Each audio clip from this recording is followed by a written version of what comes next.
Our first panel is called Successfully Leverage Technology, Resources, and Talent, sponsored by Conifer Insurance Group and Securitech. Taryn Lieb is Director of Human Resources at Trucenta, one of the most successful cannabis companies in Michigan. She is a renowned expert in HR agility for startups and helped build Trucenta into the market leader it is today. Let's welcome Taryn. Taryn, I'm going to have you move one seat down. Yeah, one seat down. Yep. Joe Lyons is Vice President of Underwriting at Conifer Insurance Company with nearly 2 decades of mortgage and underwriting under his belt. He's helped pioneer the cannabis industry in the state of Michigan. Let's welcome Joe. Our next panelist, a trailblazer in cannabis microbiology, Maria McIntyre is the head of cannabis safety at bioMérieux. Did I say that right? bioMérieux, okay, where she works with customers and clients to mitigate risk throughout the cannabis and hemp supply chains. Let's welcome Maria. As owner and president of Securitech, Rudy Petros helps clients find peace of mind through integrated security solutions for the entire scope of the cannabis industry. With more than 20 years of security experience, Rudy has earned the title of security expert, and people hire him because they want to sleep better at night. Rudy Petros. Doug Rodewald is head of payments at Dutchie, ensuring smooth transactions throughout the company. He brings more than 15 years of experience in the accounts and payment industry. Let's welcome Doug from Dutchie. Thank you, Doug. And our moderator today is Jeff Sloan, founder and CEO of Startup Nation.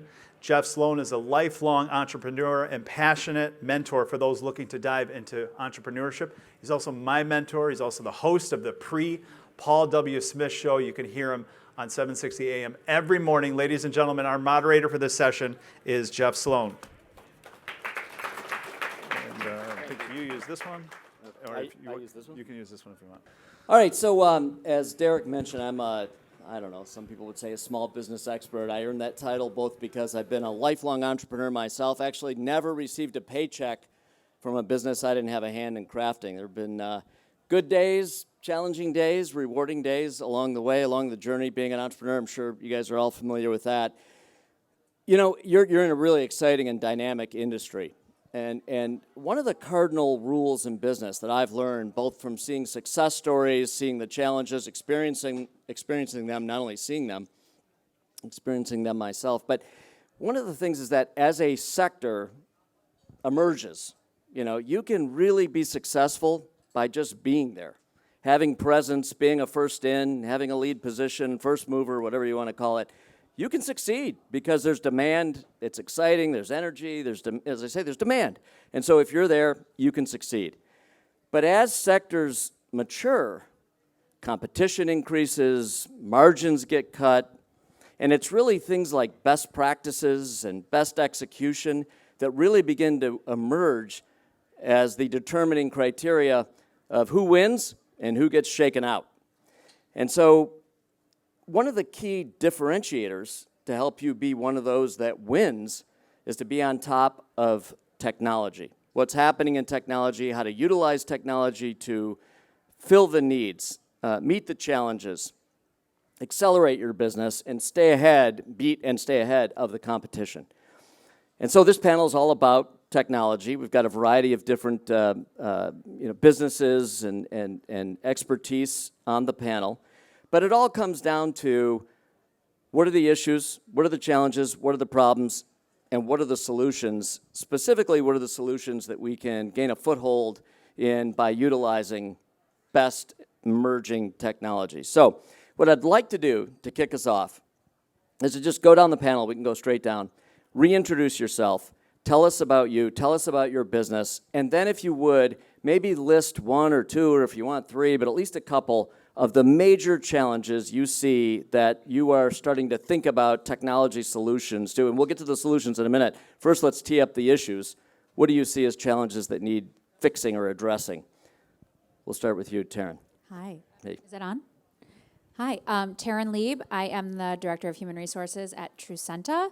For those of you who are not familiar, we are entirely seed to sale. A lot of us know some of our brands. We operate as Breeze Retail with locations in Hazel Park and Battle Creek. And we have manufacturing facilities as well locally too. So we are, like I said, fully seed to sale, everything from cultivation to retail and everything in between. Some of the things, obviously, I work in hiring. We have ramped up hiring pretty dramatically as we open new facilities. So, some of the challenges we see is not only it's an interesting hiring market, as most of you may know, but how we can leverage technology to not only hire faster, but more efficiently. And then how do we also leverage it to train and retain employees after we've found them, too. So. Okay, very good. Joe? Hi, everyone. I'm Joe Lyons. I'm the Senior Vice President of Underwriting at Conifer Insurance. Conifer is a specialty insurance company located in Troy, Michigan.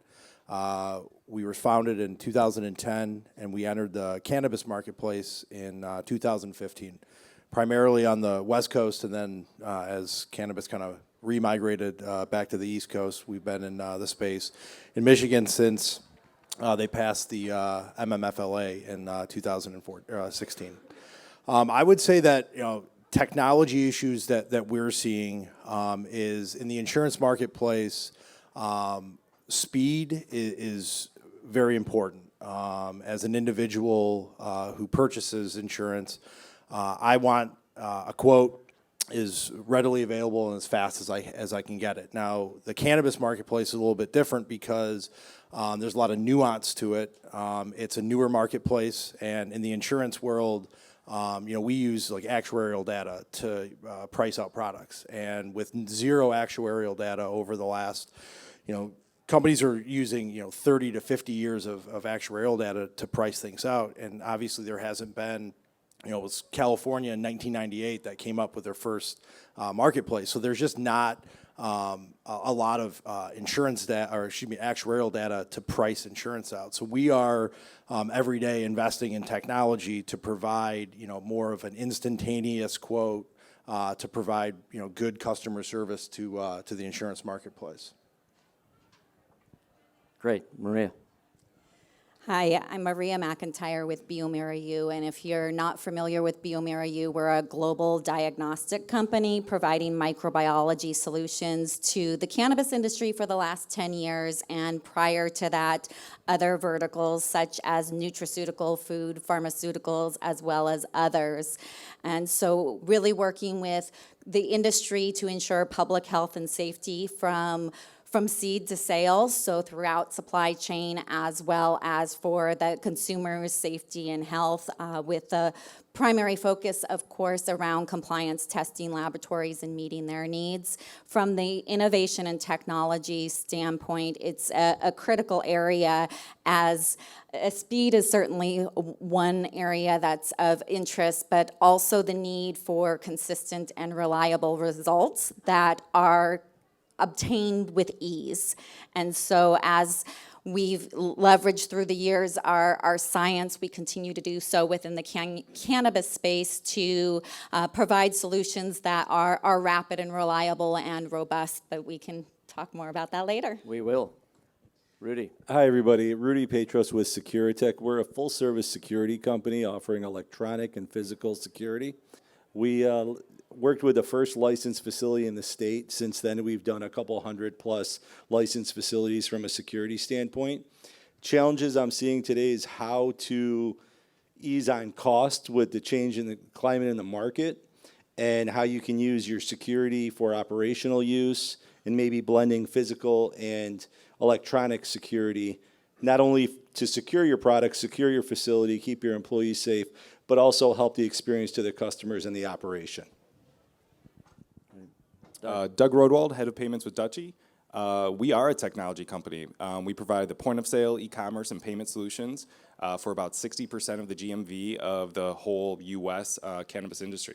I'd ask, come out and check out our point of sale, which is right outside the door. Alan, who's sitting by the door, can show it to you, and we can show you Dutchie Pay. Our biggest challenge is it's technology related, but it's really compliance and it's laws. We need the federal government to get off their ass and actually, make some changes so that we can all kind of, operate in a normalized way.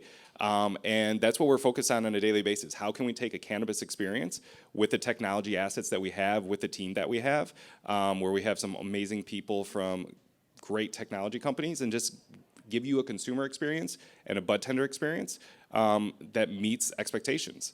The cannabis industry should not have to wait any longer to kind of overcome this reliance on cash. So that's what Dutchie's here to do. We're here to kind of push the envelope, work with different bodies and technologies to move that forward. So, Doug, I'm going to stay on you. Let's say I'm a cannabis entrepreneur, and I agree that the market's maturing, competition's stiffer. It's not just being there anymore. I've got to outcompete and follow best practices and utilize the best technologies and so on in order to have a shot to be successful and to optimize my success. What specifically can you do, either your company or knowing what you know about your space, what can you do to help me achieve that goal? As head of payments, I'm going to be a little myopic on the payment front. To me, payments is more than just the last mile aspect of the consumer journey. It's about enabling new channels of trade. It's about enabling new strategies. So Dutchie Pay, something that we launched in February, super excited about. First transactions were in Muskegon, Michigan. We have in-store now. It allows you to actually pay online. It allows for delivery drivers to get away from cash. If you move it in-store, it allows for more kind of like a Panera Bread pickup, or where you just order ahead and you can just go pick up the product after an ID verification. We are providing the building blocks through these different payment systems for operators to kind of rethink how they want to serve their customers. And for busy parts of the day or different challenges they might have with different locations, it becomes a little bit easier. So you don't have to have a cash register there with a bunch of cash. So how can we do that? So from an operator perspective, we are seeing a lot of innovation. As we sell our payments, we're seeing a lot of questions around how can we use it. Delivery, Chris O will be talking later, our CTO, about dynamic delivery. It's a big deal. And by having digital payments linked to it, it can really provide some advantages. So if I want to drive better bottom line results, I can cut costs and I can increase revenue, or I could do both. What specifically does the payment solution you're proposing or that you think people should be using on both sides of that, what does it do to create efficiencies leading to more revenue because the consumer has a better opportunity to spend with me as the entrepreneur, and or how does it create efficiencies for me in operating my business that help me save cost? So I think on two aspects of this, from a cost-cutting perspective, it's about bud tender efficiency, it's about speed of service, and there is cost of banking. Banking is expensive, and depending on which bank you're working with, there could be a variable cost of the cash that you're depositing. So, we're not going to say that payments are free. There's a cost associated with it. But when you look at the actual costs that you're removing from a cost management perspective, we're never going to get rid of security, but we could minimize security maybe a little bit. That'd be awesome. On the other side, let's talk about growing the business. Let's talk about, like, when I walk into some place with cash in my pocket, guess what? I have a limit of how much I can buy. I can buy $40, I can buy $60. Do I want to go spend $350 out of cash at an ATM? I don't know. If I have a card, if I have if I already paid online with my bank account, I don't have to worry about that. So we see a material increase in what we say is AOV, or average order value, and repeat visits. So for Dutchie Pay, it's really cool because the normal consumer is about 34 or so on Dutchie. Dutchie Pay, we see that average age drop, and those are the consumers you want to get, right? And those are the ones that are going to keep on coming back. We see high frequency. So there's two sides of the payments piece. One is efficiency, speed of transaction. McDonald's used to track their speed of transaction by the second. So every time you could remove 1 second, they saw X millions of dollars of improvement. And that's where this industry has to get to. We have to get to that level of maturity where we can track that and we actually get excited about improving that speed. And payments in our platform is just one part of that. Very cool. And then I wanted to just excellent chime in. answers, by the way. Yes, please. I just wanted to chime in from the employee perspective. There's kind of like a third too, is what an advantage it plays for us as the employers to attract and retain talent. When we instituted cashless, the amount of tips went up. Because like he said, when you come in with cash, you only have so much. Mm-hmm. So what we find is people who were leaving lesser tips are more apt to tip higher for those hourly workers that rely on those tips to, create that wage for them. So they're leaving with more money.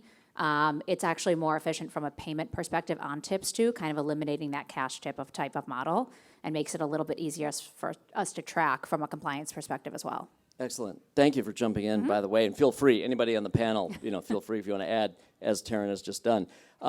That's great. I view that answer, both of these answers, as really being meaningful and highly relevant to the subject matter of this panel. That's the kind of thing that can move the needle, both in terms of cost savings and driving further revenue for all the reasons you guys stated. That's great.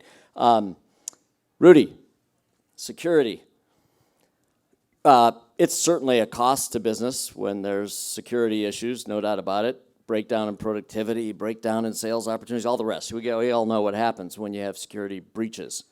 By the way, are you willing to talk about cyber as well, or is this physical security primarily? Mostly physical and electronic, not as much on the cyber side. Okay. So what do you, as you start to talk to your customers and address the problems you're well aware of in the form of security as it relates to this business sector, what are you proposing? What are you seeing? What's coming? What should we be thinking about to protect our businesses? Well, you start off with what's required by the state. So you got to get that out of the way. That's good. Let's. So Do we want to highlight that first, or is that an obvious? I think at this point everybody knows what it is in this room. But you got your state requirement, and that gets you licensed, right? Now you spent X amount of dollars on security. Now what can you do with that investment to help your operation? Should you have spent a little bit more money on a specific camera that's going to give you a head count of how many people are walking in your store, so it can text your store manager and say you got to open up another register? Or should you spend a little bit more money on those cameras and then do a license plate capture, so when it pulls into your dispensary, you know who that client is, and if they pre-ordered, you can have that delivery out. And again, it's all being efficient, right? So security is obviously there to keep everybody safe, and everybody in the industry has to buy it. But we're getting to a point where you've got to figure out ways to use it to help your operation. There's so much more you can do with the technology that's out there, as long as you're dealing with somebody who understands it and knows what's out there and who can help you. So when we meet with a client, I just say, what's the problem? What do you want to fix outside of just buying some cameras? If you want to buy cameras, honestly, there's a bunch of one-man in a truck operations out there. Knock yourself out. That's not my client. I want to help you. I want to help you succeed, and I want to help your operation. And that guidance is the value add. I mean, right? Absolutely. Thank you. Maria, tell us, things that, you're in a field of science, right? I mean, you're at the leading edge of, would it be fair to say some of your goals are optimizing yield, protecting the product, all those kinds of things, right? And so what are you aware of, and what should we be then aware of and thinking about as it relates to your department, as it relates to our businesses? Sure, thank you for that. As Rudy indicated, first and foremost, the state compliance and the regulations, knowing those and upholding those, but also then knowing where the risks are throughout your facility, if you're a cultivator or a processor or compliance testing lab, but really any place throughout, knowing where your risk factors are so you can mitigate those risks, make waves of change to impact those final products and the quality and safety of those products for consumers. So the regulations are the first and foremost, but there's so much more that you can do to ensure that the safety, but also preserving your name brand and your brand image, and it's really a shield of protection for the industry. Excellent. Joe, you want to tell us about things that we should be aware of as it relates to, again, your department and technology solutions coming down the pipe that we can begin to be thinking about? I kind of touched on it briefly. Yeah. As it relates to ease of use and speed and efficiency between licenses and their insurance agent and an insurance company. But I would say a couple of things that are going on in the insurance marketplace as it relates to cannabis businesses. The cannabis insurance industry and your standard insurance industry really don't converge very often.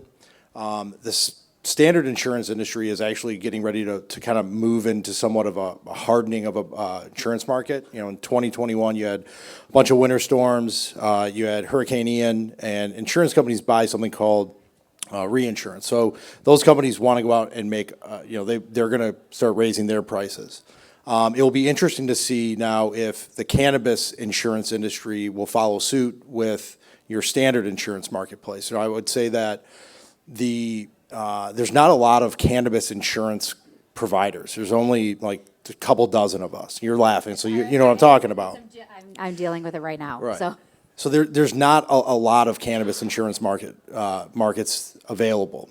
I think that it's going to start evolving. As I mentioned, reinsurance companies. 4 years ago, like insurance companies that handled cannabis were like pariahs. They did not want to touch them. And when we were in Vegas for MJ BizCon, pretty much the entire docket was set up with just talking with reinsurance companies, which means that there's going to be more insurance, I think, for cannabis. There's going to be more access to capacity for cannabis businesses in the future, which how that kind of trickles down to the licensees in this room is that obviously the more capacity, the more carriers, the better the products are going to be, the more options they have, the lower the pricing could be. Yeah, and I'll say, so we're in an interesting spot right now. I joined the cannabis industry about 2 years ago. I couldn't get a payroll provider to talk to me. I couldn't get a 401k provider to talk to me. I couldn't get a medical provider to talk to me. We ended up going onto a PEO, so we could get benefits for our employees, and that has changed just dramatically. We have all sorts of people knocking down our doors. We're actually rolling out a 401k for our employees in January, which is crazy for this industry. It's pretty much unheard of, and I think it's like one of 3 companies that are even willing to work with us. And it actually happens to be a really great provider. So we're finally in a spot where we're able to start offering normal benefits that other companies have been able to offer for a very long time, which is great. Why before weren't you able to get people's attention, and then why the change? I think it's kind of obvious, but I would love to hear it. I don't. Again, I've only been in the industry for about 2 years, but I think one, obviously, a lot of it has to do with stigma. I mean, I'll tell you, I have 2 preschoolers, and one of the parents is in here now, and every morning I see at least 4 other parents at my kids' preschool who are now in the industry. They aren't saying stay away from her. Right? Yeah, no. It's funny. They're usually, even though I work in HR, they're always trying to get product, like for their stores. A lot of them are retailers. I'm like, I'm not the person, but if you need a job, you know where to come. But no, I think it's just become so much more normalized, and I think a lot of people who are maybe fearful to get in with and or work with people are just so much more apt to do so now, which again is really great because we're able to now recruit and retain top-tier talent from other industries who are so relevant to what we do, because for a long time, not only on the benefit side were they being deterred, but from other reasons as well. So I think that's really exciting, and as I mentioned, that was maybe an obvious answer, but I wanted to highlight it because even though the market is maturing, competition is increasing, and so on, it's also, with that maturity comes credibility, acceptance, interest, leading to perhaps opportunity for further growth and demand to expand to people that may not have even thought this could be a market that I'd have a need in or a want in, that I could participate in. So I think there's a lot of opportunity for growth because of that, getting over that chasm of the credibility issue, or the stigma. Well, especially too when you think about, the sky hasn't fallen since they've had, legal marijuana in California to Colorado to Michigan. And I think that now our marketplace is different compared to other states where we have a municipality-driven marketplace. And as you see more municipalities opt in, as they've watched the stigma drop, you'll see more municipalities opt in, which obviously will allow, rising tides to lift all ships. Mm-hmm. Anybody want to comment on, I mean, I'm curious about this as, being interested in entrepreneurship in general, but where do you see the market right now? Anybody want to comment on kind of where we are, and then they'll look forward, any prognostication about where we're headed, and any interesting commentary around opportunity? We have some interesting points of view at Dutchie just from a data perspective. So the fact that we have so much coverage at the retail side on purchases, and what we are seeing is a softening a little bit in the market just from an average order value. So if you look back at this time of year last year, the average basket was probably 100, 105. It's dropped down to like $85. So there's been a significant, I think, whether it's competition, saturation, the macroeconomic environment. I think that there are there's challenges.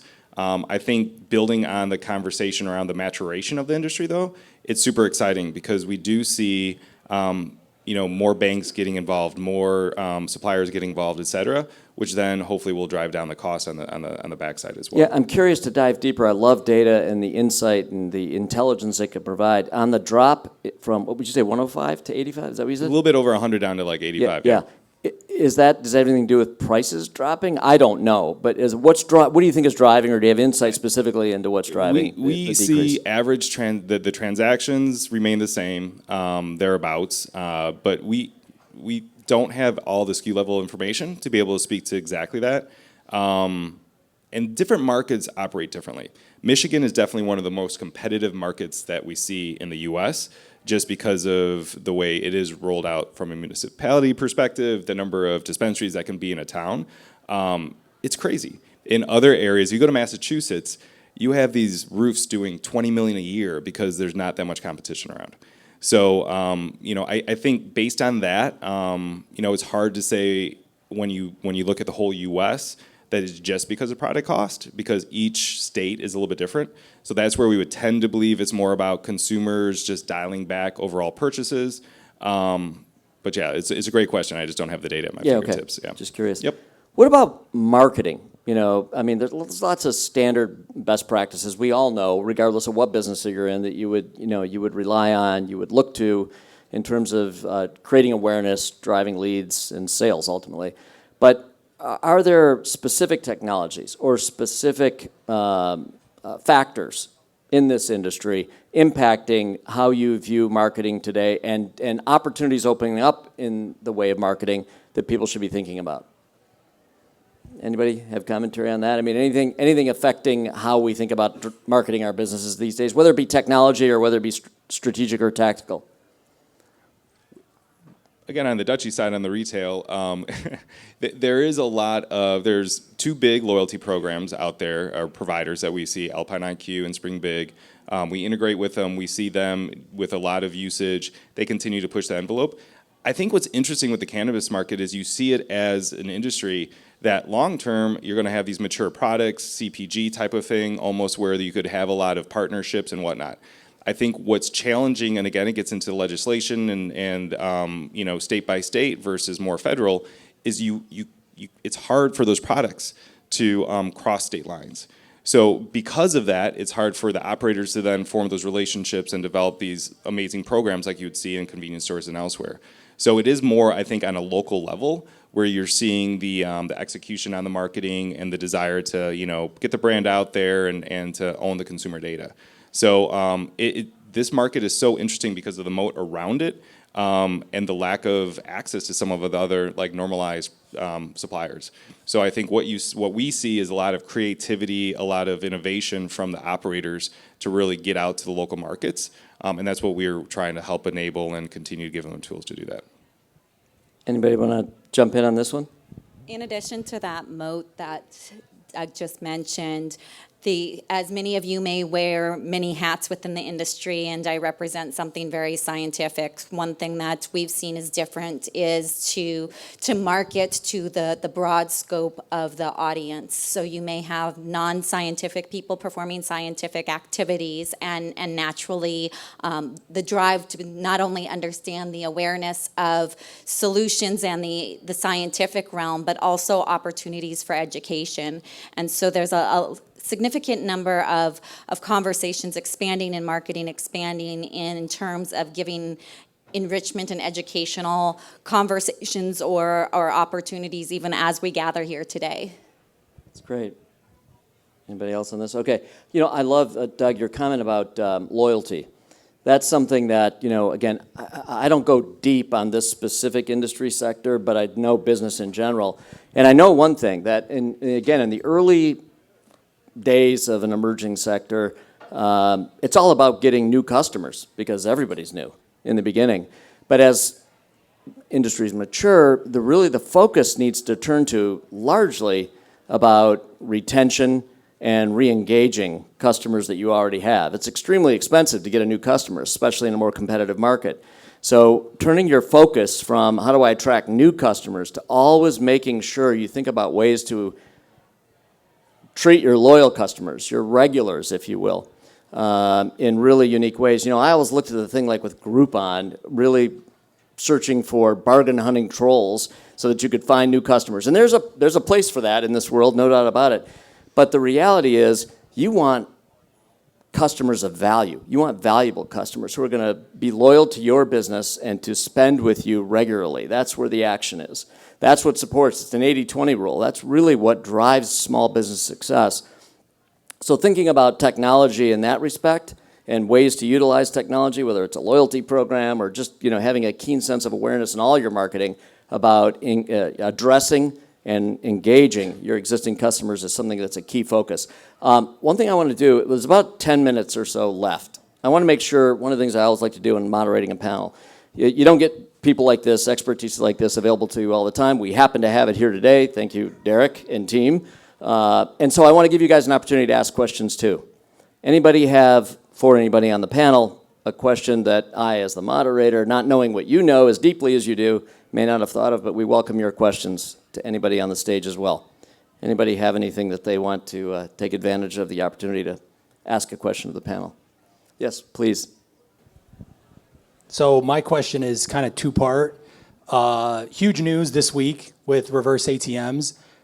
I want to know how that affected you guys, and if it didn't, why not? It affected my sleep. It affected my weekend. It affected my relationships. So the payment world in cannabis, you know, there's just gray. And you know, the cashless ATM, for those who are not familiar with it, it's basically, we saw it in 60 to 70% of the dispensaries across the United States, doing about 30 to 50% of the sales in dispensaries. The article that was out today said that about $7 billion were being processed across the country on these cashless ATMs. It was stable. It was something that you know, worked. There was a few memos that have come out around it, but it just kept on going. Thursday, received notification, just some updates from processors that, you know, not going to support the programs anymore. The one thing with cannabis and with payments, sometimes people won't put things in writing, and but they'll go along with it. And for some reason, there was a decision by someone, whether it was a bank or a network, to reduce that participation or remove that participation. So the partner we worked with had 3 processors. All 3 went down. So yesterday, basically, all of the dispensaries that we had an integration with had stopped processing. So what I like to say in cannabis is you need plan A, B, and C, and then you'll eventually end up at D. And that's essentially where we are. So Dutchy Pay was always a hedge on it. ACH is something that, again, NACHA is this agency that basically supports all checks across the U.S., whether it's cannabis or anything. We worked with them to define our policies. Would they put it in writing? No. But they came to our, you know, they worked with us, they defined everything, so it's here, it's gonna be the long term. Super excited about Dutchy Pay because of that. And that takes a fraction of that, you know, loss of payments away. The other thing that we were working on for the past 3 or 4 months is PIN debit. And PIN debit is very comparable to cashless ATM. Now the challenge with cashless ATM was it works like an ATM, so you round it up to the 5 or 10. It wasn't a great consumer experience. PIN debit will be an exact transactions, just like you're in a grocery store or a convenience store or whatever. And we're going to route to networks that are actually okay with participation. Now, people are asking, why didn't you do this before? Technology was not there to bypass Visa before. So that just became available to us in the last about 3-4 months. The other thing is there's an acceptance barrier, and what I mean by that is not all cards are going to work. It's probably going to be about 90-95% of cards work. So if you have cashless ATMs that are working and it's 100% and everyone's used to it, you just stay with it. It's a boiling frog. You're happy with it. And so now we're at this point where we're literally, you'll see me later tonight on calls and everything, like helping people transition. I think that's amazing thing about this industry is the flexibility, the resiliency, and the ability to say, like, we're going to do this. We're going to figure it out. So I don't have a really great answer around why everything got shut down. And there's still some processors out there working. We're not sure what they're doing on the back end, but what we can tell you is that we've always used exact addresses, legal name, had everything written as dispensaries, and we're not going to back away from that. So from a Dutchie perspective, transparency and compliance is super important to us. So that's why we're like, all right, that's what's given to us. Let's be resilient. Let's change. Let's move, and let's do this better. Now, the great thing about the solution we're rolling out, safe banking, which unfortunately was not applied to the NDAA, which is a bill, still might go later in the lame duck. This infrastructure can flip to credit immediately. So whenever that change happens, we now have an infrastructure out there that actually allows for credit acceptance. So we're super excited by that. So definitely some loss of sleep, loss of hours, but we think we're getting a solution out there that's comparable and in some ways a lot better. All right, it's for Taryn. Operationally speaking, what are some of the biggest issues you run into with your standard operational processes, your procedures and everything like that? I mean, it's so hard because we are in so many different facets of business at Trucenta. So, let me focus on one, which is going to be retail. And obviously we are experiencing what a lot of you, especially those of you that, in the dispensary type of realm are dealing with. And just anybody in hiring in general, it is a very, very unique atmosphere we're dealing with, not only finding and hiring, but retaining talent in today's market. And that's kind of been one of the most difficult is how do we, one, get people in the door and even showing up, which I'm sure a lot of you have also experienced, which has just changed dramatically. But then how do we retain them and how do we keep them? And what can we do? And this is where especially technology comes so in handy too, is, especially as it relates to training. How can we do the best job to train our employees? How can we make things more efficient from a technology standpoint by implementing things like cashless payments and things like that to make sure that people are earning more, that they have access to, the types of insurances that they do, and to just provide that kind of workplace for them to help retain them. But again, I think the challenges that are facing almost everybody, I came from hospitality directly before this. I was working in hospitality at the height of COVID, which was an absolute nightmare. And, we're kind of still in that where did everyone go type of phase, especially as it relates to people who work in manufacturing and people who work in retail. They're starting to slowly come back, but it's not entirely there. And it's definitely the biggest challenge right now. And obviously we want the right people in and not just anybody. And we're competing with a very, very small talent pool with everyone else. So it's definitely it's probably been, in terms of recruiting and hiring, it's definitely been the biggest challenge in the last 2 to 3 years for sure that I've ever seen. Thank you. Thank you. Any advice you would give to either new entrepreneurs in the space or existing businesses in the space? Anything that jumps to mind that's significant, just anything you want to convey? Taryn, I know you're not shy. No, I'm not shy. I'm obviously here from a people perspective.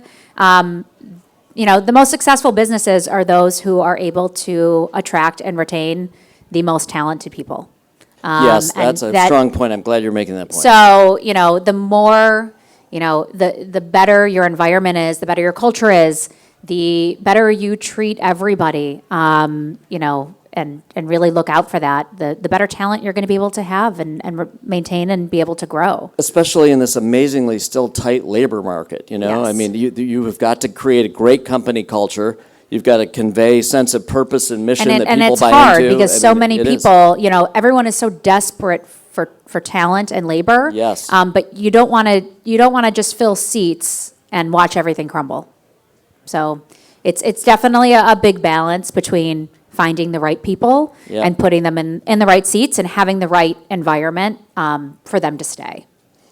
And energizing them and getting their enthusiasm, making sure there's no quiet quitting going on and all the rest, right? I mean, these are really challenging times as an employer, as a business, keeping, retaining, and engaging and energizing so that you get productivity, the level of productivity you need to compete. I was going to say definitely Yes. engaging. One of the things I ask almost everybody that I interview is, regardless of what they're even trying to do or applying to do, is what do you want to do? If you could create the ideal scenario for yourself within this industry and within your path, what is that? And I don't care if that's something I have now or something I have down the road, but you're never going to find somebody who wants to stay and is engaged if they're just doing So true. something that they are supposed to be doing on paper. So.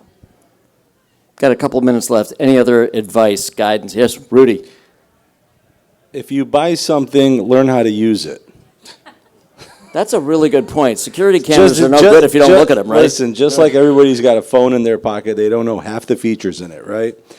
Everybody buys technology, whatever technology that we're talking about, but they never educate themselves on how to use it. They do what they got to do in the beginning to get through whatever they got to get through, and then it gets put on the back burner. And it could be anything, right? So my advice is learn what you bought. You already paid for it. So get the most out of every dollar you spend.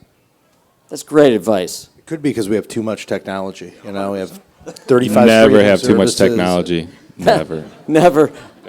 My one comment, and it relates to the question, this industry moves fast. It changes fast. Yes. And, I think if you get involved in the cannabis industry, it's a ton of fun, but you have to have your knees bent. You got to be ready for change and, constantly evolving.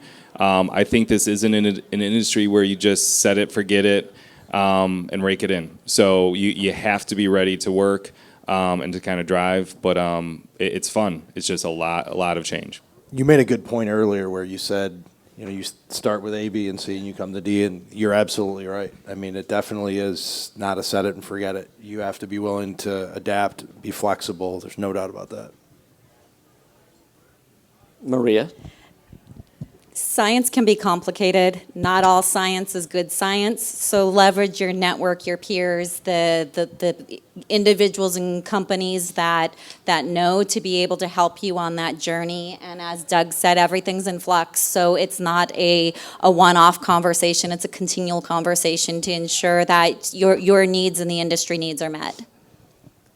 Great. I know 11 seconds actually over, Derek. And Derek said to Sorry, me, Derek. the hook's coming out if you don't stop right on time. So thank you for the panel. Thank you. Let's hear it for the panel.